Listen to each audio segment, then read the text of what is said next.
Most people fail at weight loss, not because they don't try hard enough, but because they're focused on the wrong things. Jumping from diet to diet, wondering why nothing sticks. But here is the truth. Weight loss can be simple when you follow the correct system. So in today's video, I'm breaking down the exact 5-step framework that I use with my clients to help them lose weight without needing to starve themselves, without suffering, and most importantly, without wrecking their metabolism. This is the exact system that has helped me and hundreds of people drop weight, stop binge eating, and finally feel in control around food. Now, if we haven't met before, I'm Maria and I'm a registered dietitian. And my goal is to help you reach your goals fast so that you can get on with living your best life. Because life is too short to spend most of it on a diet. So if that sounds of interest to you, make sure you hit subscribe because I am here to help you too.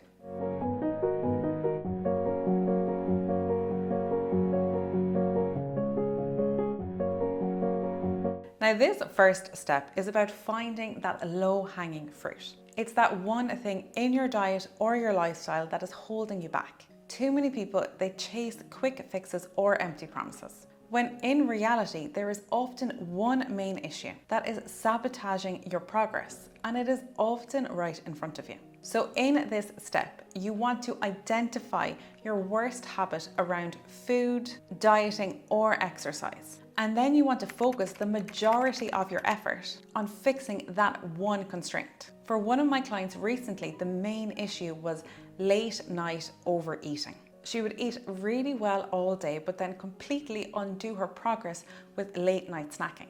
And this probably sounds familiar because it happens to many of us. After a long, stressful day, whether that is work or looking after kids or just in general life sometimes, all you want to do is sit down, relax, watch your favorite show, and maybe have some biscuits or some chocolate with it. So for this client, instead of restricting even more, we actually flipped the script. She started eating a nutritious, high-protein breakfast to keep her feeling full. We set a hard stop at 7 p.m. for eating, and we tracked her progress using my Notion habit tracker. Tracking your habits is a game changer for seeing results. And after 2 weeks, she wasn't craving those late night snacks anymore. And guess what? Her weight finally started to move without her needing to battle these willpower struggles every evening. So take a moment and ask yourself, what is your biggest constraint? And I want you to focus your energy on fixing that first, not on the latest diet or the latest fast or whatever is going around on social media at the moment. This is where your energy should be.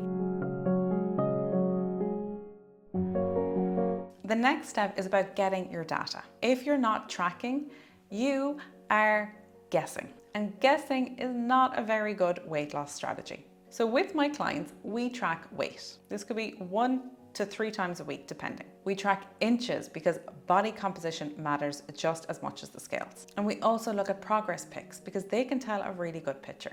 Now, if you want to dive really deep and get a lot of data, you could get something like a DEXA scan. This will look at your body fat percentage. You could also get a thorough panel of blood tests. Remember, the more that we measure, the more that we manage. So if you are serious about weight loss, you do want to start tracking. Having more data can be very motivational and very empowering. And we want to be measuring improvements that go even beyond just weight. Because weight at the end of the day is always just going to be a number. Don't forget about those non-scale victories. Like, do you have more energy?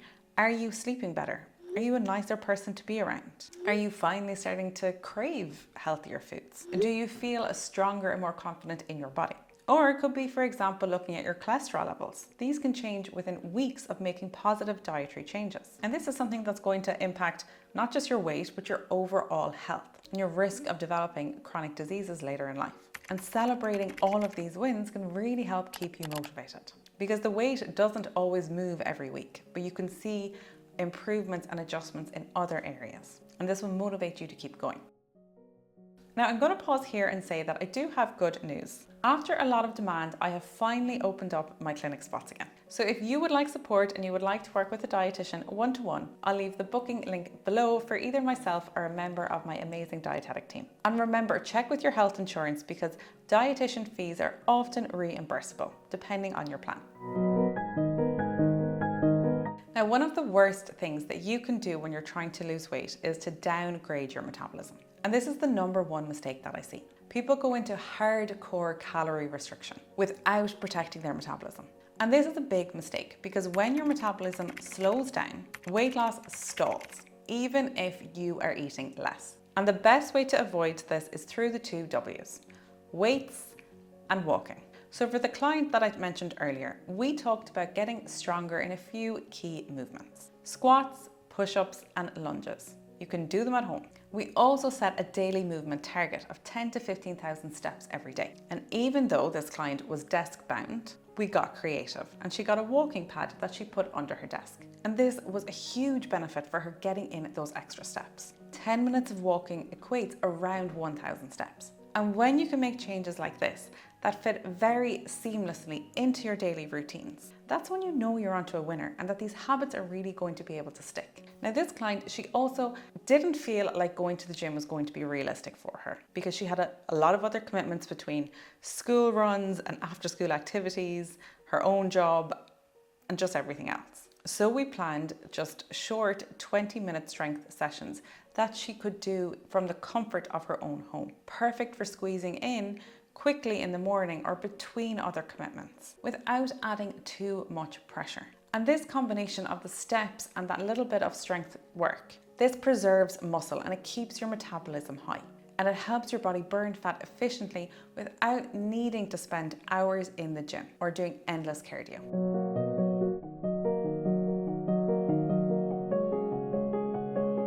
Now, this step is about finding the right diet and sticking with it. And the best diet is not the one with the perfect macros or the perfect calories. It's the diet that you can sustain over the long term. The diet that you find enjoyable.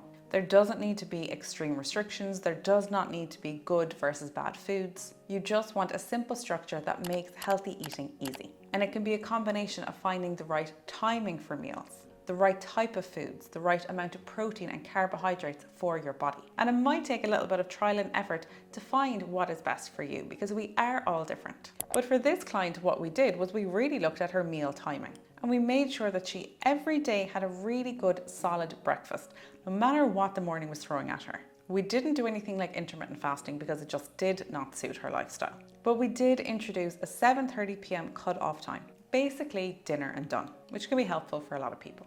We also looked at food quality. So 80 to 90% of the time, she was having balanced meals and whole foods. Then 10 to 20% of the time, it was a little bit more of whatever she enjoys. And this made the diet sustainable and realistic. For protein, we went quite high with 1.5 to 2 grams of protein per kg of body weight. And this really helped preserve her muscle mass and keep those hunger pangs at bay. But we didn't need to overcomplicate things. So we didn't start calorie counting. That's not realistic for many people because it's very time consuming to do that properly. Instead, we focused on learning how to build a balanced meal. And we focused on developing the skills to take any situation and bring a little bit more balance to it and make healthy eating a lot more intertwined with her daily life. We looked at simple recipes, easy ingredient swaps, and practical meal planning strategies that worked for her but could also fit in with her whole family. And when these tweaks can fit effortlessly into your routine, that makes it more achievable and sustainable and makes it a lot easier to reach your goals. On that note, if you want healthy high protein recipe ideas, I do recommend following me over on Instagram where I'm always sharing them. In fact, I recently did a very well received low calorie high protein snack series, which a lot of people really enjoyed.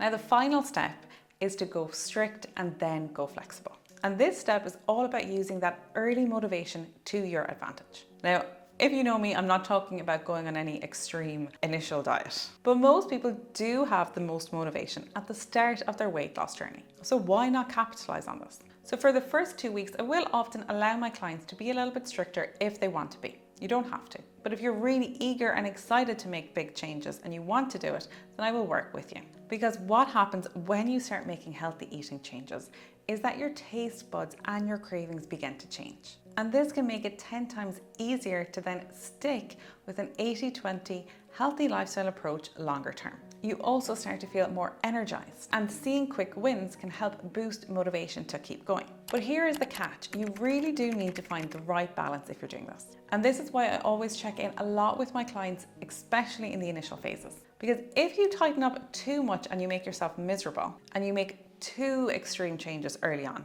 you are just setting yourself up to fail or to binge and to end back up at square one. So there is a delicate balance, and this is where support and professional guidance can be really helpful. But I want you to think of it like pushing a heavy ball. The hardest part is usually that initial push, but once it's rolling, you can loosen up a little bit and relax into your healthy, balanced lifestyle that little bit more. But it's much harder to start very flexible and then get strict. So instead, if you want, you can start strong, build momentum, and then transition into a more flexible, longer term approach. That is how you will set yourself up for long-term success. So let's recap. Number one, you want to find your biggest constraint and fix that first. Put all your energy on fixing that one issue. Then you want to move on to tracking your data, no more guessing. You want to protect your metabolism with weights and walking. You want to find a diet that works for you and that you can stick to. And then finally, you can start strict and then become a little bit more flexible as you go along. Now, this system works. It's not a quick fix,